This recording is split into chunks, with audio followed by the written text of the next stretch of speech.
rumah, selamat pagi semuanya. Pagi. Gimana kabarnya hari ini? Pasti luar biasa. Luar biasa pastinya adik-adik semua. Dan ada siapa yang belum mandi? Sudah. Ada yang belum mandi apa enggak? Sudah dong. Sudah ya Pak, sudah ya. Sudah siap kita mau memuji dan memuliakan nama Tuhan pagi hari ini. Nah, yuk adik-adik kita mau mulai pada sekolah minggu kita mau pujikan, mari kita bersukaria. Ayo, mari kita bersukaria di pagi hari ini. Namanya adik-adik.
Kita mau pujikan satu lagu lagi, Ku Kasihi Kau dengan Kasih Tuhan.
Kita mau berdoa. Yuk, mari kita berdoa.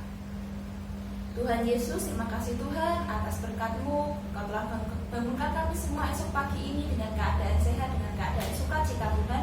Dan kami semua siap untuk memulai ibadah kami pada pagi hari ini Tuhan. Kiranya Engkau berkenan memberkati jalannya ibadah kami dari awal pertengahan di akhirnya. Engkau berkati, biarlah kami dapat mengerti firman-Mu yang nanti akan disampaikan oleh Mbak Rohayati Tuhan.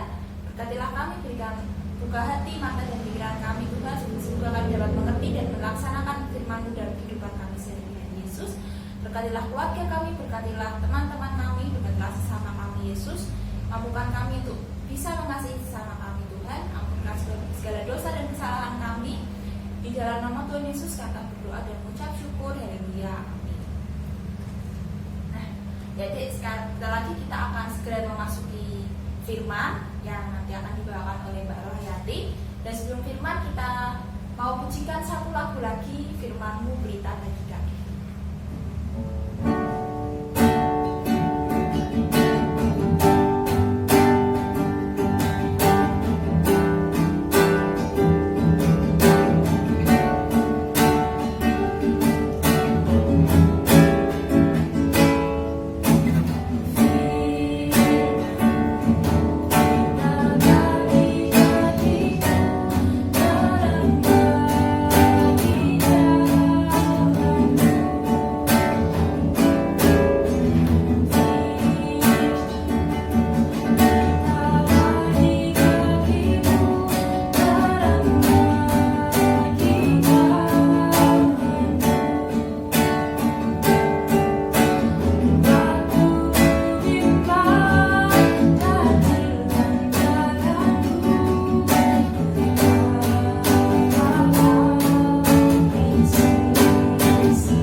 Shalom adik-adik, ketemu lagi dengan Mbak Rohayati di hari Minggu ini tanggal 17 Oktober 2021.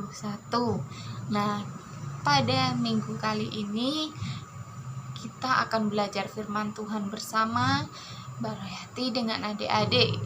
Yuk kita sebelum membaca firman Tuhan disampaikan, kita mau berdoa terlebih dahulu. Terima kasih Tuhan Yesus, Engkau persatukan kami dalam ibadah online kali ini ya Tuhan.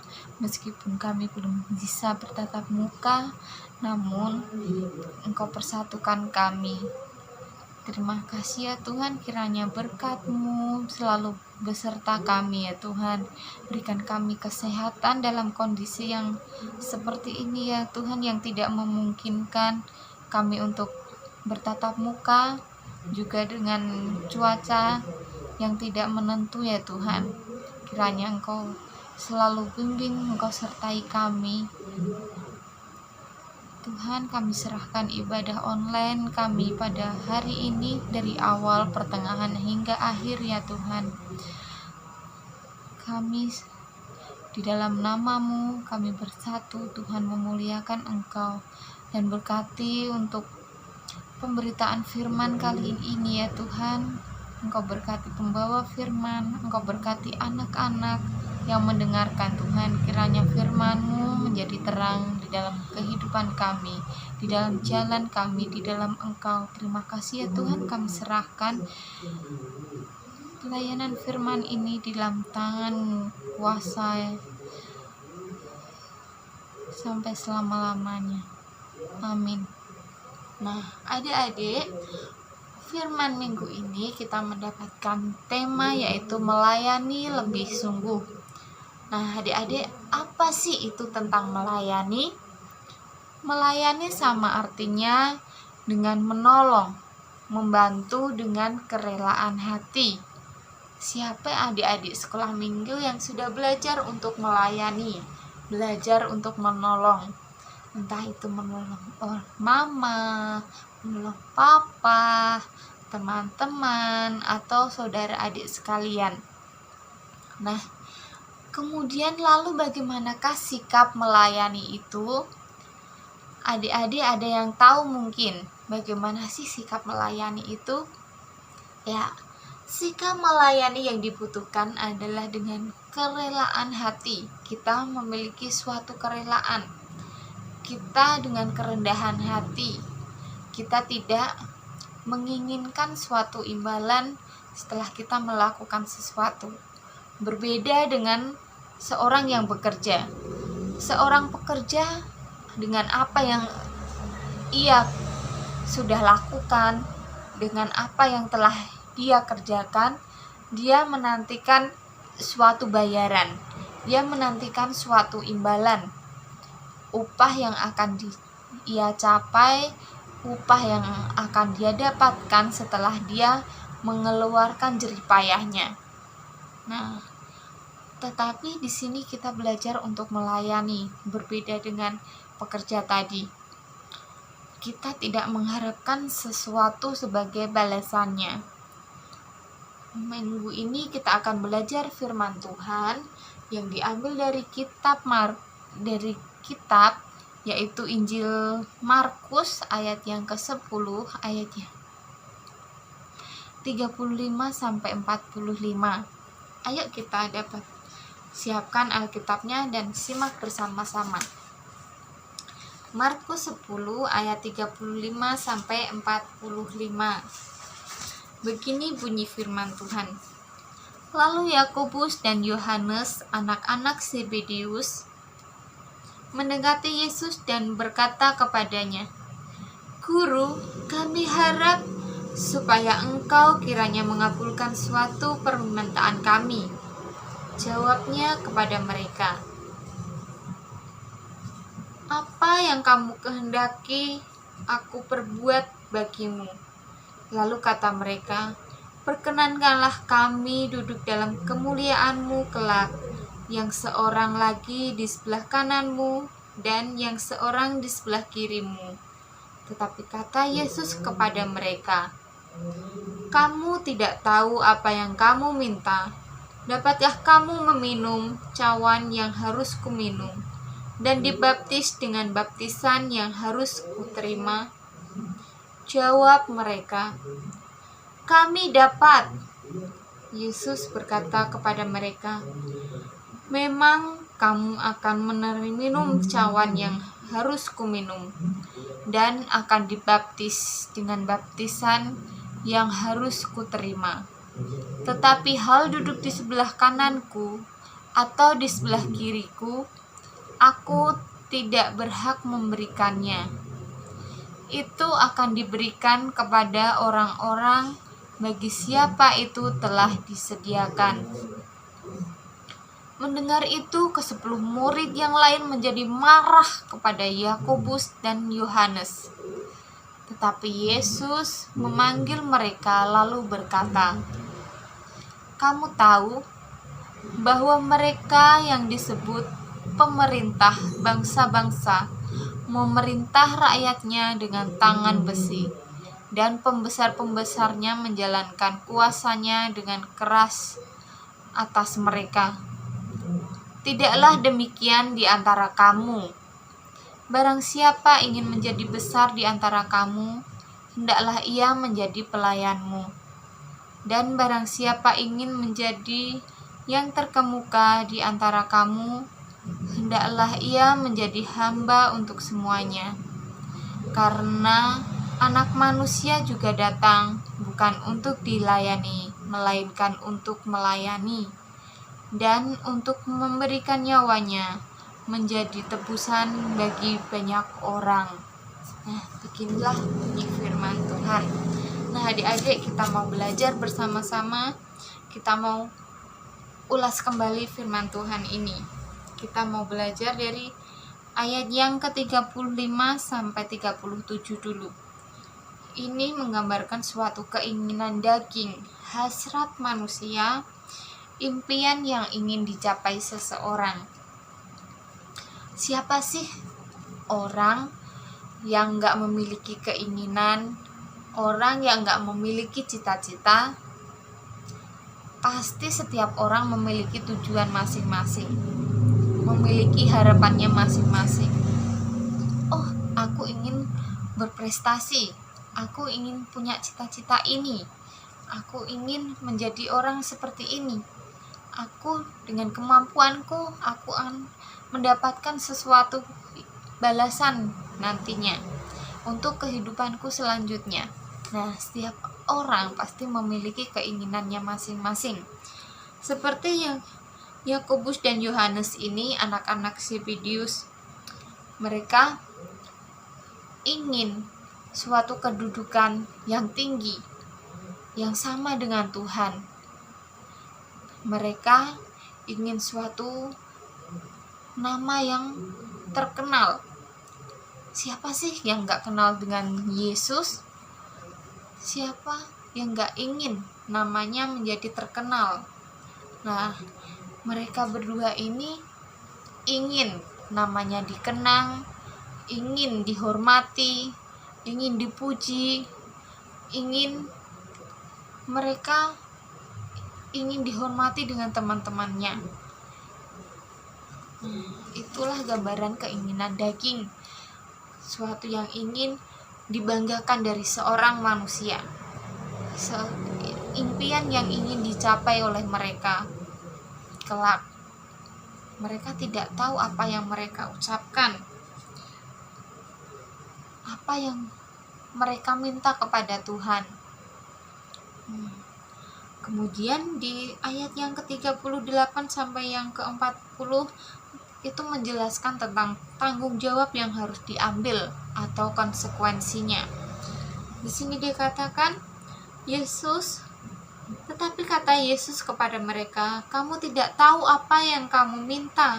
Dapatkah kamu meminum cawan yang harus kuminum dan dibaptis dengan baptisan yang harus kuterima?" Nah, Tuhan menegur mereka dalam katakannya, dapatkah kamu menerima apa yang akan aku terima? Mereka belum tahu bahwa menjadi pengikut Yesus, mereka harus menderita bersama Tuhan Yesus.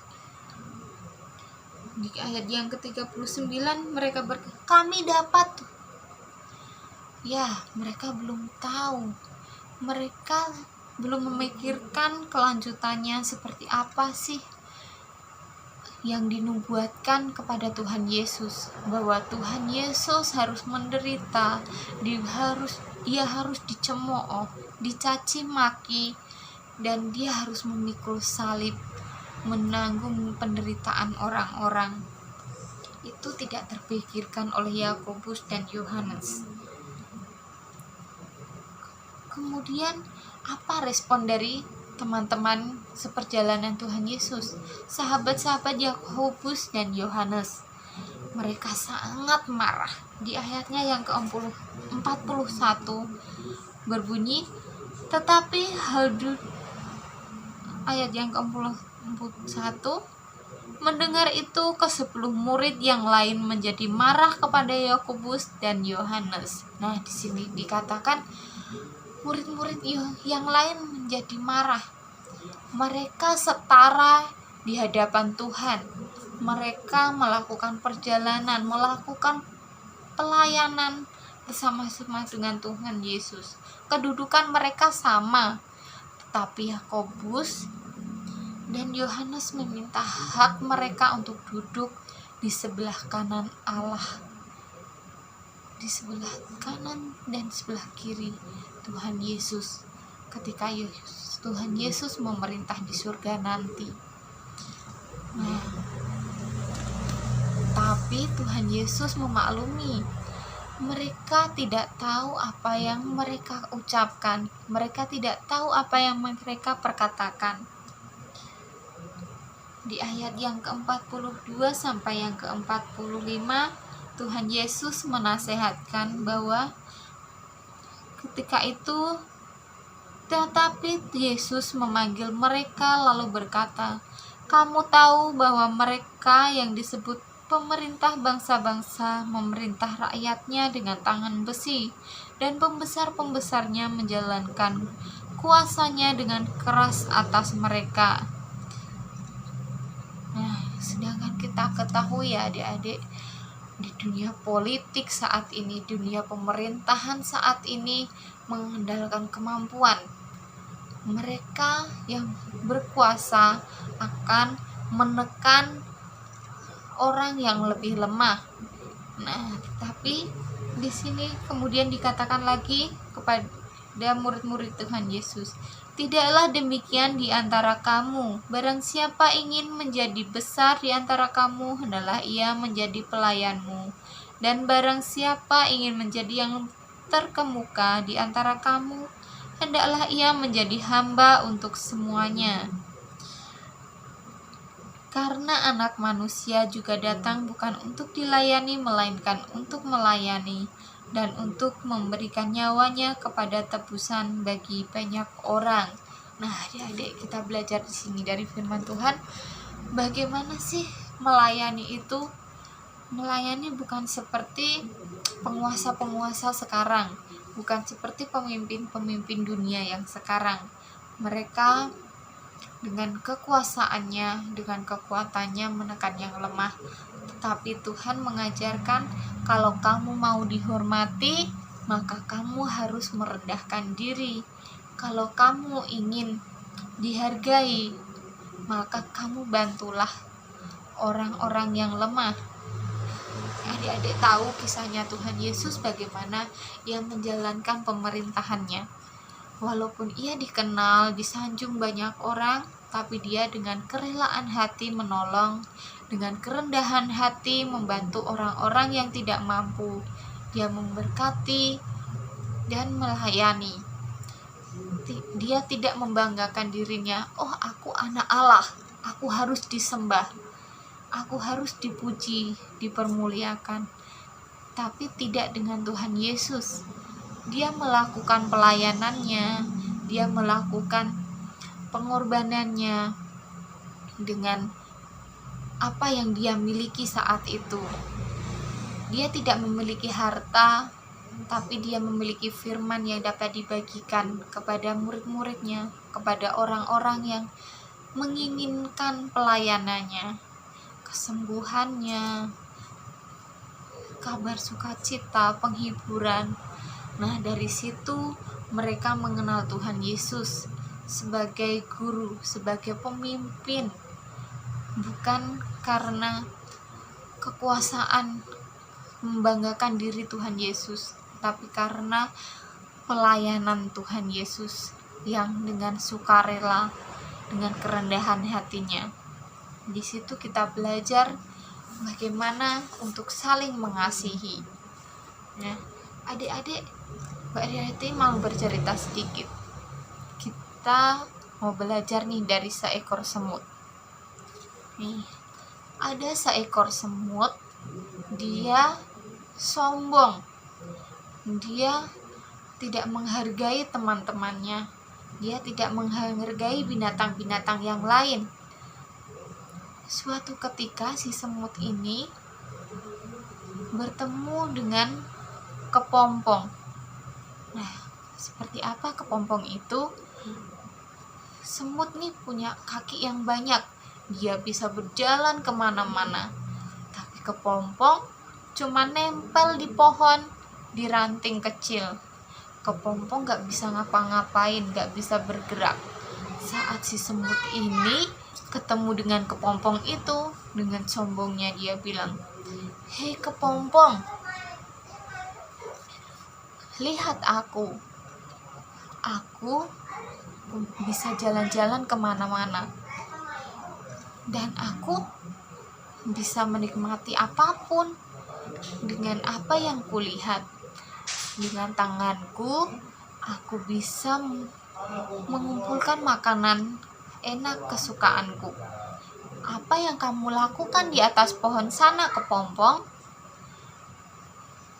Si kepompong sedih. Ya, bagaimana lagi? Aku hanya bisa hinggap di sini, menunggu waktuku.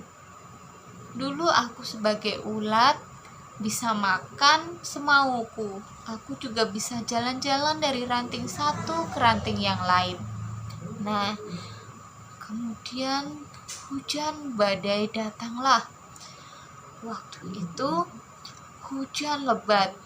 Si semut ini masuk ke dalam tanah untuk mencari perlindungan. Si kepompong di atas dahan, di atas ranting, dia terombang-ambing oleh angin yang besar. Kena hujan, kena badai, dan dia tidak bisa berbuat apa-apa di ranting itu, terombang-ambing dengan angin yang besar. Tetapi si semut bersembunyi di dalam tanah. Dia aman. Dia memiliki rumah di dalam tanah. Setelah hujan badainya berhenti, si semut ini beranjak keluar dari dalam tanah. Wah, hujannya sudah reda. Aku bisa bermain lagi dan berjalan-jalan kemanapun aku mau. Dan si semut ini memandang ke si kepompong. "Hei kepompong, apa yang kamu lakukan di sana? Lihatlah aku, aman di dalam rumahku. Apa yang kamu lakukan di sana?" Si kepompong hanya bergelantungan di atas dahan di ranting yang kecil. Dia kedinginan.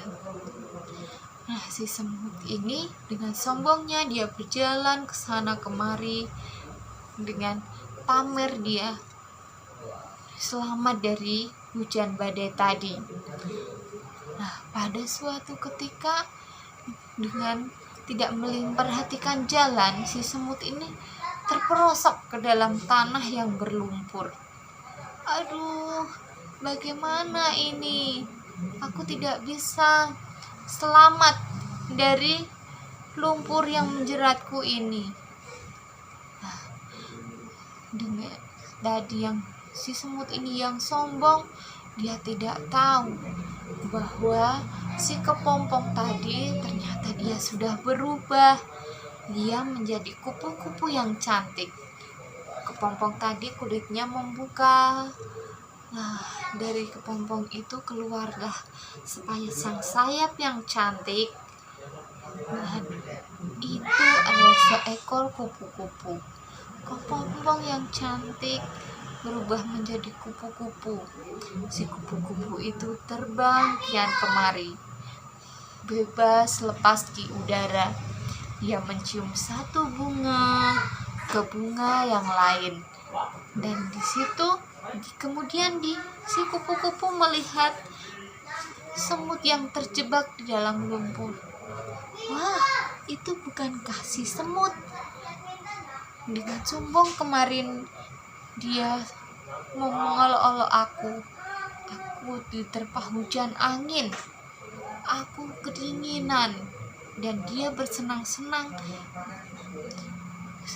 bersembunyi di dalam rumahnya, dan sekarang dia terjebak di dalam lumpur. Adik-adik, apa yang akan dilakukan kupu-kupu tadi? Apakah dia akan menolong si semut, ataukah dia akan mencari bunga-bunga yang lain mencari madu yang segar. Nah, ternyata adik-adik, si kupu-kupu tadi terbang menghampiri si semut. Nah, kupu-kupu tadi terbang menghampiri semut dan ia mengangkat menolong semut. Maka bebaslah semut itu dari lumpur yang menjeratnya. Terima kasih kupu-kupu, aku selamat. Terima kasih kupu-kupu, engkau telah menyelamatkan aku.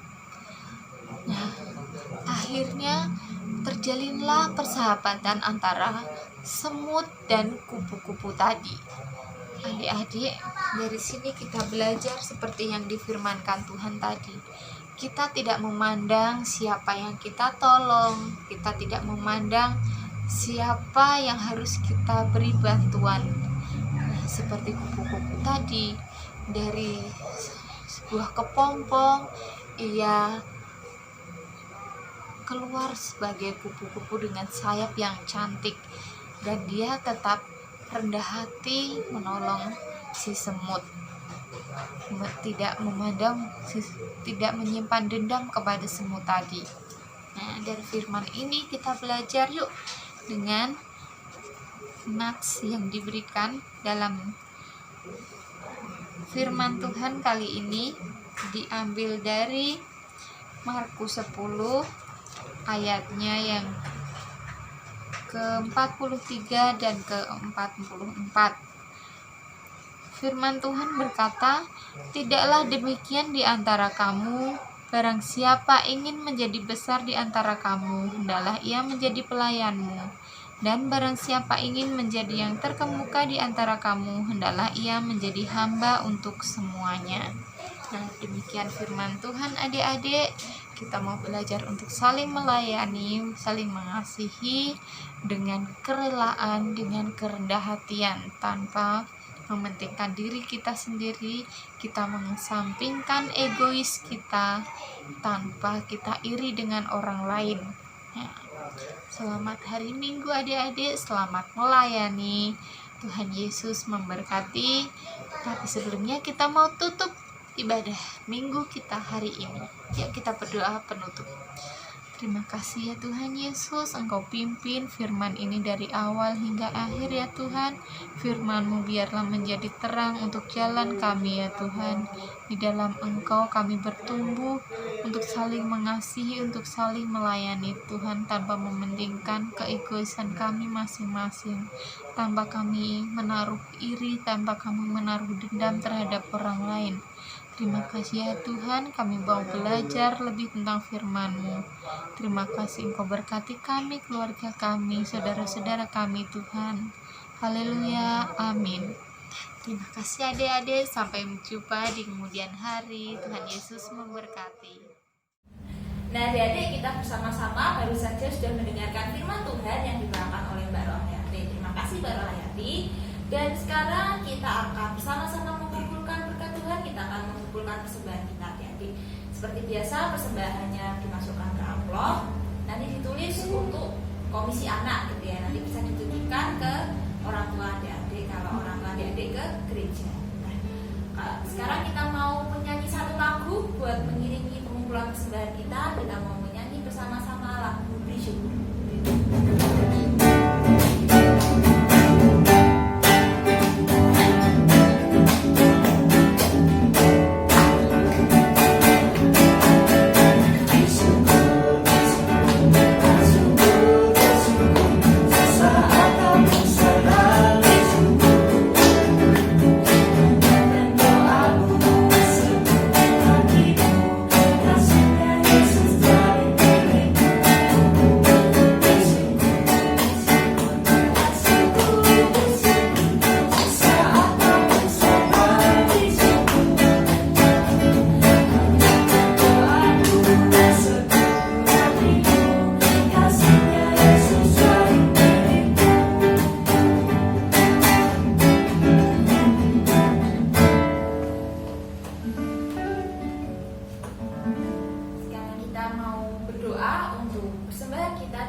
Berdoa persembahan yang menutup ini yang akan dipimpin oleh Mas Tri. Terima kasih ya Bapak, Engkau telah kumpulkan anak-anakmu di rumah masing-masing Bapak untuk ibadah sekolah minggu online ini. Terima kasih Yesus, Engkau telah memberkati kami dengan firman Tuhan yang luar biasa dan juga berkat yang luar biasa ya Bapak. Dan berkati kami juga ya Bapak untuk persembahan kami ini, persembahan sedikit ini sekiranya berguna untuk kemuliaan Nama saja ya Bapak. Dan Bapak, kami juga akan mengakhiri ibadah kami hari ini pada hari Minggu ini ya Bapak. Dan Engkau akan pertemukan kami kembali pada hari Minggu selanjutnya dengan kakak-kakak yang lain. Terima kasih ya Bapak. Ini doa kami Yesus, dalam nama-Mu kami berdoa. Haleluya. Amin. Ya, adik-adik, sesuai dengan tema kita minggu hari ini, yaitu melayani lebih sungguh, maka kita mau bersama-sama saling melayani Tuhan dan melayani sesama kita. Dan untuk itu, apa yang mau lari? Tidak sedih Pak, tidak sedih kalau melayani. Aku tuh pengen menghubungkan lagi gitu, saya tak pikir kata-kata.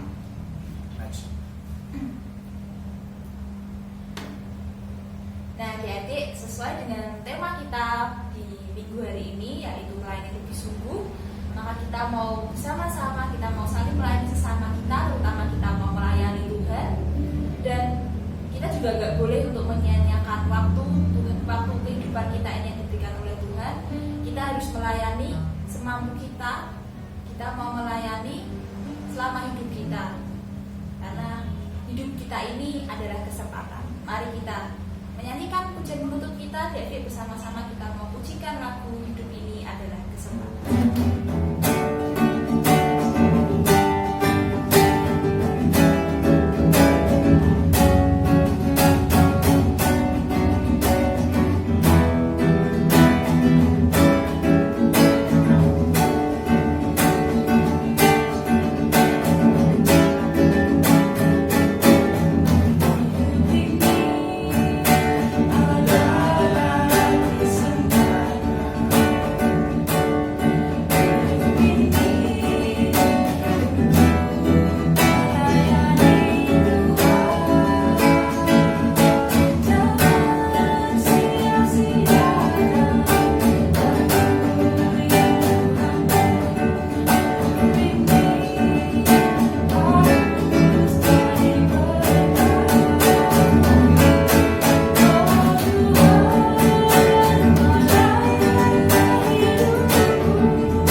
lagi adik-adik semua dengan kakak-kakak yang lainnya minggu depan. Selamat hari Minggu, Tuhan Yesus memberkati, dan jangan lupa kita harus tetap melayani Tuhan dan melayani sesama kita.